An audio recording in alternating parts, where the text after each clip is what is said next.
বিবি পায়রা পায়রা, বিবি পায়রা পায়রা, বিবি পায়রা পায়রা, বিবি ও মামা, দেখো না আমার চুলটা হিরোর মতো লাগছে না?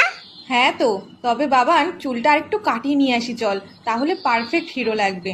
ও মা শোনো, তুমি দোকানদারকে বলবে আমাকে যেন হিরোর মতো চুল কাটিয়ে দেয়, পুরো যেন শাহরুখ খানের মতো দেখতে লাগে। ও মা বলো না, বলবে তো?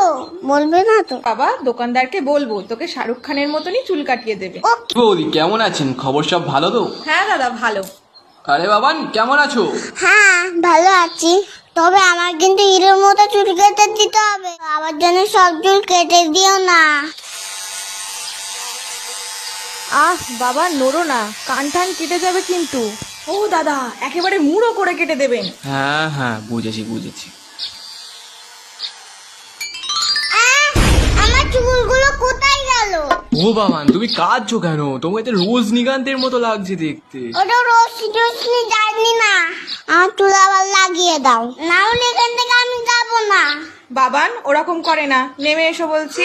আমার দেখো আমাকে টাক করে দিচ্ছে, তুমি আঙ্কেলকে বকো, ভুগবে না। শোন, টাক হয়েছিস তো কি হয়েছে, ও আবার দুদিনে চুল গজিয়ে যাবে, তাছাড়া তো তোর হিরোর মতনই লাগবে।